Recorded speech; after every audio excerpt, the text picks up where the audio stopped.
एक पावन चरित्र है श्री भक्त गोपाल चरवाहे का। पहले ऐसा हुआ करता था कि सबकी गायें जैसे चराए तो सब लोग अन्न आदि जो है उसके घर भिजवा देते थे और गायें छोड़ देते थे।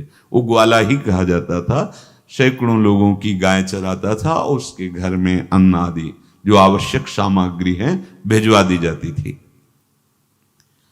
ना तो एक अक्षर वो पढ़ा लिखा था और ना कभी उसने भगवान का नाम या कोई चर्चा सुनी थी। उसके कोई परमार्थ से संबंध ही नहीं था। बस गाय चराते थे, जंगल में रहते थे, पत्नी भोजन पहुंचा देती थी और परिवार चलाने के लिए गांव के लोग दे देते थे अन्न, क्योंकि सबकी गाय चराते थे। ना तो उसको किसी धर्म का ज्ञान था, ना किसी साधना का ज्ञान था। एक दिन देखा जंगल से एक मंडली जा रही संतों के। ओ श्री राम जय राम जय जय राम, श्री राम जय राम, ऐसे कीर्तन। संत जन पहले मंडली बना के चलते थे तो नाम कीर्तन पद कीर्तन ऐसे। उसको बड़ा आनंद आया। उसको लगा कि इतने झूम झूम कर संत जन गा रहे हैं, किसी से बात नहीं की, पकड़ लिया। अब पूरा तो नहीं, बस उतना राम राम राम राम ऐसे करने लगा। देखो कई बार कहा है यदि आप बिना गुरु मंत्र के भी नाम जप करेंगे तो नाम जप आपको गुरु तक पहुंचा देगा, क्योंकि गुरु प्रदत्त नाम भगवत साक्षात्कार कराता है। 50 वर्ष की अवस्था लगभग हो गई थी। कभी कोई तीर्थ याटन, धर्म कार्य, शास्त्र स्वाध्याय, सत्संग कुछ नहीं। देखो कृपा, विश्वास। अब वो अलौकिक ढंग से नाम में मिठास लगने लगी उसको, तो जोर जोर से कभी कभी नाच पड़ता, चरवाहा है ना, गाता, तो और जो लोग थे उसका उपहास करते। अरे नरक में भी ठौर नहीं मिलेगी, जिंदगी में कुछ पुण्य नहीं किया, ये ऐसे लोग बहुत उपहास करने वाले। ऐसे करने से क्या मिलेगा, नाम से कुछ हो जाएगा। उसने कहा हमने तो कभी सोचा ही नहीं कि कुछ होगा, हम तो ऐसे ही गा रहे हैं। पर ये लोग उपहास कर रहे हैं, क्या गलत है क्या ऐसा गाना?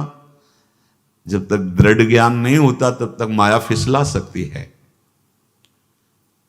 उसने कहा कि हम किसी लाभ के लिए, बैकुंठ जाने के लिए या कोई लाभ के लिए नहीं जपते, हमें तो अच्छा लगा, वो गा रहे थे संत जन तो हम गाने लगे। क्या सही में आप लोग समझते हैं कि ये गलत है? उनका तुम मूर्ख हो, तुम्हारी क्या समझ में आए? और उपहास करते उसका। उसके मन में एक बात आई, कोई ये प्रमाण दे दे मुझे कि ये जो मैं संतों के मुख से सुना नाम, ये परम सत्य है, ये परम सुखकारी है और इससे क्या वैकुंठ मिल जाएगा? कोई तो मिले मुझे। और जब किसी के हृदय में ऐसी आकांक्षा होती है तो वही मिल जाते हैं जो सबके हृदय की जानते हैं। एक दिन उसने देखा जब लोग दिल्ली की हंसी मजाक कर रहे थे, उसी समय एक लंगोटी पहने हुए, हाथ में कमंडल और दंड धारण किए हुए कोई वीतराग परमहंस दौड़ा, चरणों में गिर गया। महाराज महाराज, बस एक बात आप बता दीजिए, जो हम राम राम कह रहे हैं, ये लोग उपहास करते हैं, क्या इससे हमारा कल्याण हो जाएगा, वैकुंठ मिल जाएगा? तो उन्होंने कहा बेटा ये बहुत मंगल में भगवान का नाम है, पर हमें लगता है कि तुम्हें गुरुदेव की आवश्यकता है।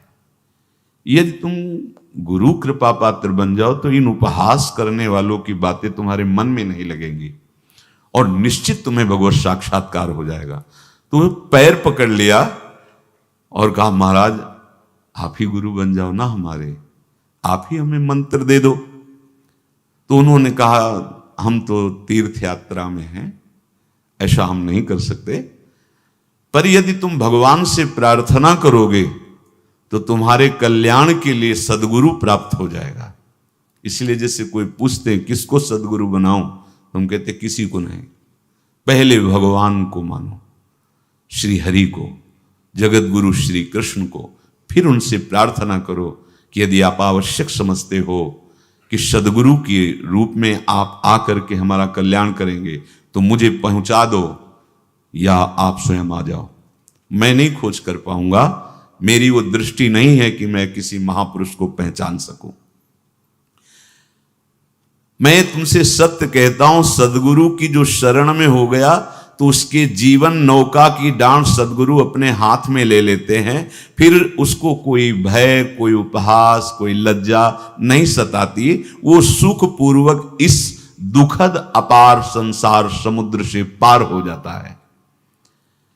पर बेटा, तेरे ऊपर भगवान की बड़ी कृपा है, क्योंकि तू संतों को मानता है। तू मेरी बात पर विश्वास कर ले, अंदर से तू एकांत में रो, तुझे सदगुरु मिल जाएंगे। अब ऐसा कहकर वो अपने राह में चले तीर्थ यात्रा के लिए। अब वो खोजता, एकांत में बैठकर देखता। कभी कभी वो पेड़ पे चढ़ जाता कि कोई संत तो नहीं आ रहे हैं। अब उसके लिए वहां भोजन पहुंच जाता, पाता, गाय देखता और बस खोज करता कि सदगुरु आ जाए, सदगुरु आ जाए। बहुत समय व्यतीत हुआ, पर उसका विश्वास नहीं टूटा कि संत ने कहा था कि तुम भावना करो कि सदगुरु आ जाएंगे। भगवान सदगुरु बन करके आ गए। वही है सदगुरु। देखा सामने से बड़े तेजस्वी महात्मा बड़े तीव्र गति से आ रहे हैं। वो दौड़ा, गुरुदेव गुरुदेव, चरणों में लौट गया। चरणों में जे ही गिरा तो एक बिजली सी दौड़ी उसके हृदय में। अब बात बन गई, गुरु मिल गए। वो खड़े हो गए। देखते ही सात्विक भाव उत्पन्न हो रहा है, आंसू निकलने लगे। देखते ही मन में आया कि जो संत कह रहे थे सदगुरु मिल जाएंगे, यही हमारे सदगुरु हैं। हृदय में उत्साह, आतुर आवाज, प्रभु मुझे भवसागर से पार करने वाला गुरु मंत्र दे दो। ऐसे थोड़ी दीक्षा दी जाती कि गली चलते दी जाए। दूंगा, जा पहले स्नान करके आ, फिर एकांत स्थान में बैठेंगे, फिर तेरे को उपदेश देंगे। बोला महाराज, मैं जंगली आदमी हूं, गाय चराता हूं, हमारा घर बार से कोई आना जाना नहीं, यही भोजन आ जाता है। संत ने कहा अच्छा स्नान करो। स्नान करके आए। एक पेड़ के नीचे, भाई मैं तुझे कुछ नियम दूंगा, कुछ शर्त। तो महाराज गंवार आदमी है, ना हम आपका कोई नियम पालन कर पाएंगे, ना कोई व्रत पालन कर पाएंगे, ना कोई साधना कर पाएंगे। आप देख लो हमारी हालत। 50 साल का हूं, पढ़ा लिखा बिल्कुल नहीं, कोई धर्म कर्म नहीं जानता, गाय चराता हूं। मुझसे बहुत बातें नहीं सदेंगी। अगर एक कोई बात बता दो तो प्रण करता हूं जिंदगी में प्राण त्याग सकता हूं, पर एक बात, कोई एक नियम कोई दे दो। हमें बहुत नियम तो नहीं समझ में आएंगे, एक कोई बात बता दो कि ऐसा कर लेना और मंत्र जपना, तो हम प्राण त्याग सकते, पर आपकी आज्ञा उल्लंघन। पर बहुत हम बातें नहीं मान पाएंगे क्योंकि हमारे इतना ज्ञान नहीं है। गोपाल के वचन सुन करके बहुत प्रसन्न हुए संत भगवान। एक नियम तुझे देता हूं, हमारे आराध्य देव श्री कृष्ण हैं, गोविंद हैं। आज से तुम्हारे आराध्य देव गोविंद हुए, हां श्री कृष्ण हुए। बिना उनको पवाए तुम्हें पाना नहीं है, बस यही तुम्हारे लिए नियम है। तुम्हारे पास जो आवे, सूखी रोटी, दूध, छाछ, जो भी, बिना उनको पवाए पाना नहीं है। सीधा सरल आदमी। गुरुदेव प्राण चाहे चले जाएं, बिना उनको पवाए आज के बाद कभी जिह्वा पे कुछ नहीं जाएगा। ऐसा गुरुजन आदेश करते हैं वैष्णव मार्ग के पथिकों को कि जल भी बिना अर्पित किए मत पियो। अगर आप बिना अर्पित किए पीते हैं तो आपकी बुद्धि में इष्ट देव के प्रति ममत्व तो नहीं आ पाएगा, नहीं आ पाएगा। अब तो गोपाल नाच पड़ा कि गुरु मिल गए, गुरु मंत्र मिल गए और इष्ट का पहचान मिल गई। उसी समय घर से भोजन आया, वही कभी चटनी रोटी, ऐसे ही बैठा एकांत वृक्ष के नीचे। आओ गोविंद, भोग पाओ। अब गोपाल विचार में लगा कि आ तो रहे हैं ही नहीं, और गुरुजी ने कहा बिना पवाए पाना नहीं। पूरा दिन व्यतीत हो गया। गुरुजी कह रहे थे घट घट में विराजमान भगवान है तो कहीं से भी प्रकट हो सकते हैं, तो अंदर मंत्र जपता हो, कहता आओ भगवान, पाओ आके, नहीं आए। महाराज हमारे गुरुदेव ने आपका ध्यान जो बताया था वैसे ही आओ, आप पाओ आकर के। रात्रि हो गई, देखा पर वो नहीं आए, तो भोजन उठाया, गाय को पवा दिया। तो बहुत सी गायें थी, भूखा रह गया। दूसरे दिन फिर भोजन आया, एक पत्ता टोरा, जल से छिड़का पत्ते में और भोजन रखा। भगवान को फिर पुकारा, आओ प्रभु। गुरुदेव ने आज्ञा की, बिना आपको पवाए हम अपनी जबान में नहीं रख सकते। शाम हो गई, रात्रि हो गई, फिर गौ को दे दिया, नहीं पाया। अब एक तो 50 वर्ष की अवस्था और गौओं के पीछे दौड़ना और भोजन पाना नहीं, शरीर में सामर्थ्य धीरे धीरे कम होने लगी।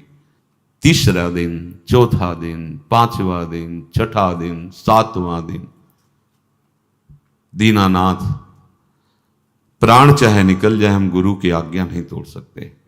अगर आप नहीं आएंगे तो भूखों मर जाऊंगा। पर हम ये बात देखो, ये बात चरवाहा है, कोई साधना पूर्व की नहीं। गौ सेवा के प्रताप से उससे संतों में प्रीति हो गई, नाम की कृपा से गुरु, गुरु की कृपा से नामी की प्राप्ति की चाह। ऐसे कई दिन व्यतीत होते गए। अस्थि मात्र होए रहे शरीरा।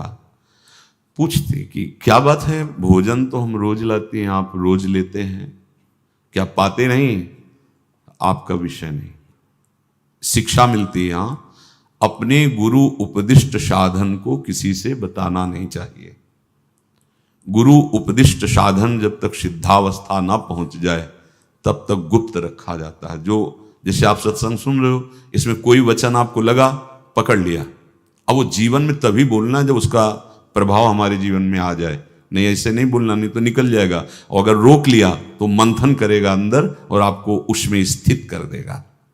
एक भी शब्द नहीं बताया कि हमारी गुरु दीक्षा हो गई, गुरु जी ने कहा था पवा के पाना, और इतने दिन हो गए भगवान तो आ नहीं रहे, इसीलिए हम पा नहीं रहे, तो हमारी ये दशा है। देखो आज का समय ऐसा है कि प्रगट में सब इंद्रियों के पोषण की व्यवस्थाएं भगवान दी, चाहे गृहस्थ हो चाहे विरक्त हो, लेकिन क्या हमारे अंदर निष्ठा है ऐसी?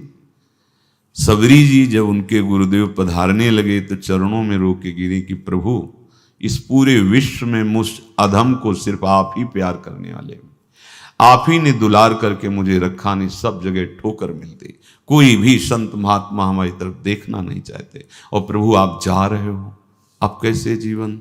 जानते हो क्या कहा? हम तो भजन के प्रभाव से भगवान के धाम जा रहे हैं बेटा, भगवान स्वयं चलकर तुम्हारे पास आएंगे। सबरी जी बहुत वर्षों तक कभी गुरु के वचनों पर अविश्वास नहीं हुआ, क्यों कहते थे भगवान आएंगे, रोज पावड़े डालती हूँ, सोहनी लगा के जल छिड़कती हूँ, रोज लगता है फुसला तो नहीं दिया गुरु जी ने? नहीं, गुरु के वचन भगवान आएंगे। शायद ऐसा वर्णन कि शास्त्र हजार वर्ष सोचो जरा, और भगवान आए और सबरी को निहाल किया। ऐसे हो गुरुदेव ने कहा है भगवान आएंगे, जब तक वो ना पाएंगे तब तक हमने कहा है कि और उनका उद्देश्य अलग था कहने का कि आप भगवान को भोग लगा के पाइएगा और भजन कीजिएगा तो मंत्र के प्रभाव से तुम्हारे मानस पटल पर भगवान दिखने लगेंगे। ऐसा होता है, पर वो सीधा आदमी सीधा समझा, जब तक भगवान नहीं पाएंगे तब तक हमें नहीं पाना। 18 दिन बीत गए, कुछ ना खाना ना पीना। गोविंद भी देखते हैं, बाल भक्त ओम प्रकाश जी महाराज यही अपने चामुंडा के पास से उधर, बहुत नामनिष्ठ महात्मा, बाल भक्तों में बहुत ही मानो प्रहलाद जी ही हैं। जैसे प्रहलाद जी नामनिष्ठ भगवान निष्ठ, घट घट में भगवान को देखने वाले, ऐसे श्री ओम प्रकाश जी बाल भक्त। बड़े बड़े महापुरुष गए, हरि बाबा, उड़िया बाबा, सब बस वो यही कहते कि ये श्री कृष्ण का आदेश है। फिर शायद 50 के भी ऊपर दिन गए थे, ऐसे 70 दिन तक उस महापुरुष ने कुछ नहीं खाया, सशरीर अंतर्ध्यान हुए। आज समाधि उनकी बनी। हे, जब महत्व भगवान का जग जाता है तो शरीर का महत्व नहीं। अच्छा, प्राणनाथ जब प्राणों का पोषण कर रहे हैं तो अन्न में भी तो प्राणनाथ की ही दी हुई शक्ति है, तो बिना अन्न के भी उनका पोषण हो रहा है। पर ये भागवती का आदेश से, मनमानी करने से नहीं। मनमानी करने में फिर मार्ग रुक जाएगा। भगवान आदेश करते हैं अपनी वाणी से, युक्ताहार विहार से, उचित आहार विहार, वो तो भगवद आदेश होता है। 18 दिन बीत गए, 19वें दिन जब भोजन आया तो पेट की आंतें सब सिकुड़ गई थी। वैसे ही 50 वर्ष के थे, आंखें धस गई थी, उठने की ताकत नहीं। पत्नी ने फिर कहा कि आप कुछ तो बताइए कि क्या आपको कोई रोग हो रहा है, आप भोजन नहीं पा रहे, मैं रुक जाऊं यहीं आपकी सेवा के लिए या आप घर चलिए। कोई उत्तर नहीं, आप जाइए, हम ठीक हैं। ऐसा फिर धीरे से पत्ता लाए, छिड़का, भगवान आओ पाओ आकर के। शाम हो गई, फिर गाय को दे दिया। विचार कर लिया कि अब मरना ही है, मुझ जैसे अधम के पास भगवान तो आएंगे नहीं, वो तो भगवान है, पर मैं अपने गुरु के वचन नहीं तोड़ सकता, मर चाहे जाऊं।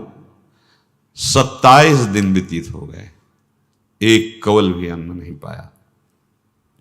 न चलने की शक्ति थी, न पत्ता लाने की शक्ति थी, न जल छिड़कने की शक्ति थी। जिस पात्र में भोजन लाई थी, लेटे ही लेटे खोला और कहा, प्रभु मुझे पता है आप इस शरीर से नहीं मिलोगे, पर आप जान लो मैं अपने गुरु की आज्ञा का उल्लंघन नहीं करूंगा। ये मतलब जितने महान हुए हैं सब निष्ठाओं में निष्ठावान हुए हैं, अपने लोग फिसड्डी हैं। जरा सा कोई दुख, जरा सा कोई सुख, फिसल जाते हैं। प्राण अनंत जन्मों की बिगड़ी 27 दिन क्या होते हैं, क्या होते 27 दिन? अनंत जन्मों का जमा कूड़ा करकट भगवान साफ कर रहे हैं। ये जो तन्मयता, गुरु निष्ठा, जो प्राण भूख से व्याकुल, सब भस्म हो रहे हैं पाप अनंत जन्मों के। अनंत जन्मों, जैसे हम सोचे कि भगवान इतने निर्दयी कैसे हैं? नहीं निर्दयी, आत्मा को कुछ फर्क नहीं पड़ता। और शरीर ने जो किए हैं जन्म जन्मांतरों के, वो निष्ठा के कारण दुख नहीं पहुंचेगा। निष्ठावान को दुख नहीं पहुंचता, वो आपको दिखाई देगा दूर से, उसको दुख नहीं पहुंचता, क्योंकि निष्ठा का कवच है, वो कभी कोई भेद नहीं सकता। किसी भी माया के यंत्र में ताकत नहीं कि निष्ठा को भेद सके, उसी को निष्ठा कहते हैं, नहीं भेद पाए। 27वां दिन है, पति की दशा देख करके कहा, स्वामी अब तो आप कहोगे भी तो मैं नहीं जाऊंगी, हम आपकी दशा, इशारे से कहा आज भर चली जा, क्योंकि उसको लग रहा था आज प्राण निकल जाएंगे। आज भर चली जा, फिर कल से जैसी तेरी आज चली जा। इशारे से, बोलने की भी सामर्थ्य नहीं थी। गोपाल के आंसुओं की धारा चल रही, पड़े पड़े धीरे से खोला जो भोग है, और अंतस्थल, आज बोल भी नहीं पा रहे, अंतस्थल से कह रहे, प्रभु अब चाहे आके पालो या लिवा जाके पवा देना, देख लो आप, आखिरी है, आके पालो या लिवा जाना और अपने यहां पवाना, क्योंकि हमारे यहां तो पाए नहीं आप।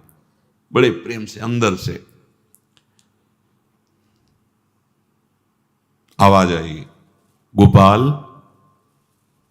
आंख खुली, क्योंकि बोलने की हिम्मत ने, ये अंदर से प्रार्थना की थी, गोपाल वो अमृतमय। गुरुदेव ने कहा था कि उनकी वाणी से अमृत बरसता है। एकदम आंख खुला, देखा वही पीतांबर, वैसे ही मोर मुकुट, वही मुरली, वही करधनी, वैसे नूपुर, वैसे ललित त्रिभंगी।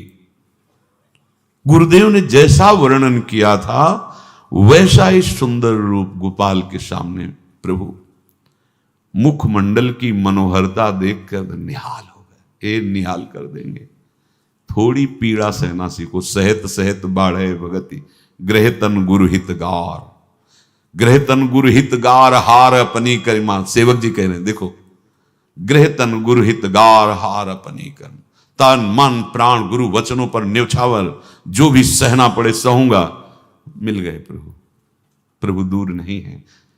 प्रिया प्रीतम बहुत कृपालु हैं। मानो करोड़ करोड़ काम की सौंदर्यता को हे करते हुए प्रभु के लावण्य का प्रकाश हो रहा है। मनहारिणी मुरली, जैसे कहा था अधरों में वैसे अधरों में विराजमान। अच्छा, खास बात ये, ना कोई गाय देख पा रहे, नहीं कोई और चरवाहा देख पा रहा है।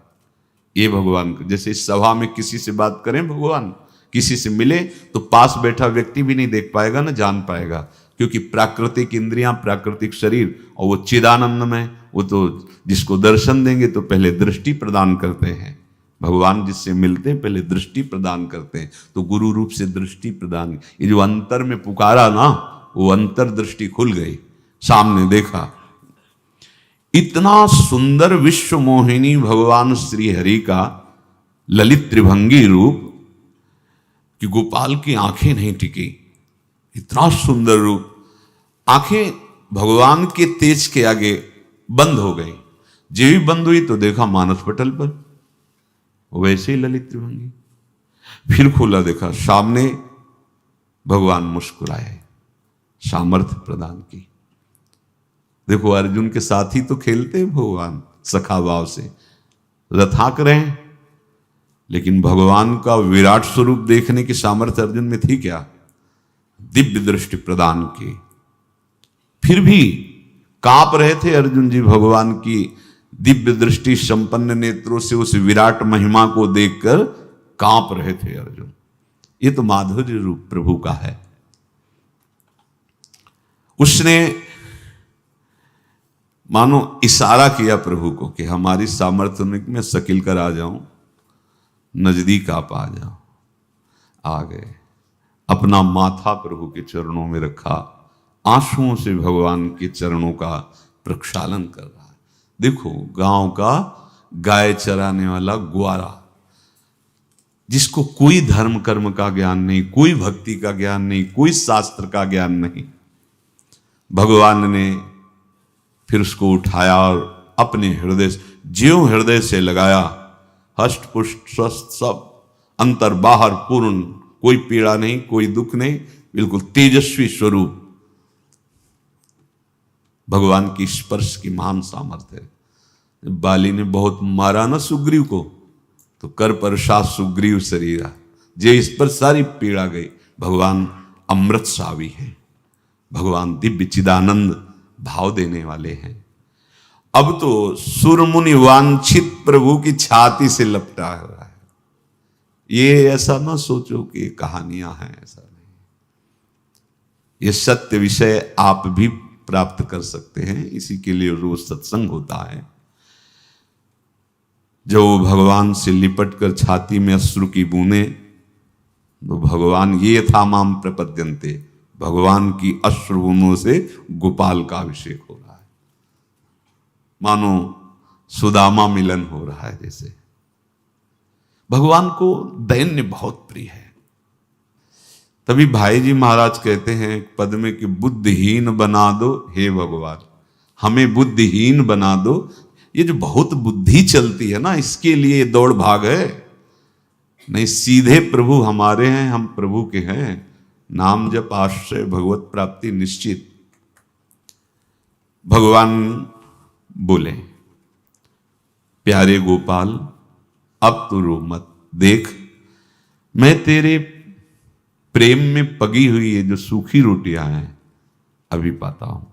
और भगवान बैठ गए और उसके घर की जो रोटी थी उसे,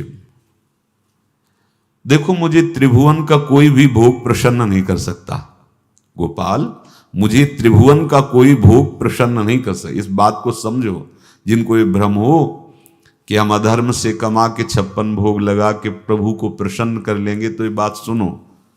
कह रहे मुझे त्रिभुवन का कोई भोग प्रसन्न नहीं कर सकता, मैं ऐसे ही अन्न की चाह रखता हूं।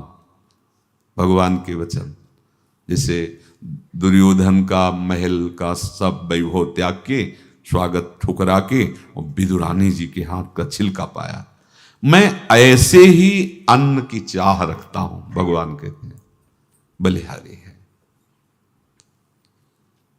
कभी प्यार से एकांत में रो के इनको पवाना सीखो।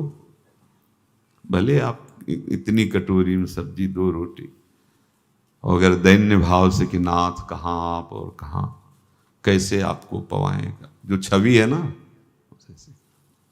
पंखा करते जाओ ऐसे बीच बीच में जल पिला, देखो ना, ये था माम प्रपद्यन्ते तास्तते भजम। आप जैसा मानोगे वैसा ही वो व्यवहार करेंगे, पक्का समझ लो।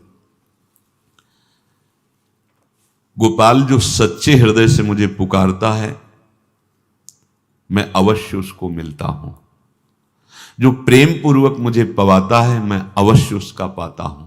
पत्रम पुष्पम फलम तोयम ये में भक्त्या, भक्ति पूर्वक जो पवाया। भक्ति पूर्वक का मतलब दैन्य। अभक्त में अहंकार होता है, देखो ये किया मैंने, वो भगवान स्वीकार नहीं करते। वो आपका शुभ कर्म बन सकता है, अब वो भी धर्म से कमाई की है तो, पर भगवान की प्रसन्नता का हेतु होगा दैन्य। जहां भी देखो हमारे स्वामी को, जहां भी देखो दैन्य में बिके हुए पाए गए, दैन्य में। और ये दैन्य किसी बाजार में नहीं मिलती, ये दैन्यता बनावटी नहीं होती, ये वस्तुतः हृदय की होती, भगवत प्रदत्त ही होती है। पर जो संत सदगुरुदेव की आज्ञा का अक्षरशः पालन करे तो इस दैन्य का निश्चित प्रादुर्भाव हो जाएगा, अहंकार गलित हो जाएगा। वत्स, मैं किसी भी वस्तु का कभी भूखा नहीं हूं। मानो गोपाल के बहाने से हमको समझा रहे हैं, क्या चाहिए भगवान को, क्या चाहिए? कुछ भी कर लो, माना कि तुम तात्कालिक वर्तमान दुख को मिटा सकते हो, तात्कालिक, लेकिन संपूर्ण दुखों को मिटाने के लिए हरिनाम गरज रहा है, राधा नाम गरज रहा है। आपसे प्रार्थना है, समझो इस बात को। कलयुग केवल नाम आधारा।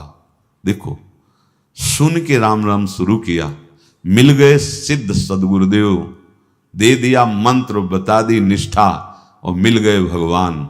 और भगवान कह रहे हैं, अब तेरे जीवन में कभी दुख का लेस नहीं रहेगा, तू अब घर जा, अब किसी की गाय चराने की जरूरत नहीं है, कुल परंपरागत तेरे लक्ष्मी बढ़ती रहेगी, तुझे कुछ करने की जरूरत नहीं। देखो, बड़े बड़े सोने के पहाड़ किसी सुनार ने बनाए क्या? प्रभु ने तो बनाया।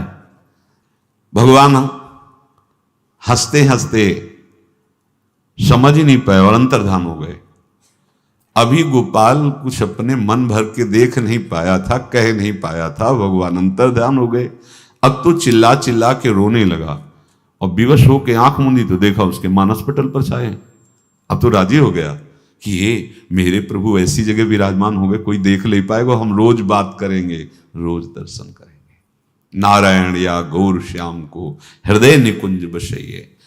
तो इसलिए धैर्य धारण करके, कितना भी कष्ट हो, अब पीछे मत हटो, फिसलो मत। माया अपने पार्षदों को भेजेगी। प्रभु का चिंतन छूटे वो कुछ भी स्वीकार नहीं। प्रभु का चिंतन होते हुए जो हो रहा है उनका सृष्टि का कार्य है, जो जो जिसको सेवा दी हो रहा है। हमारा प्रभु का आश्रय अगर बदला किसी व्यक्ति का आश्रय या किसी अन्य का आश्रय, बहुत घाटा हो जाएगा। अपने इस मन को देखते रहिए कि प्रभु को प्रथम नंबर में रखता है या द्वितीय नंबर में।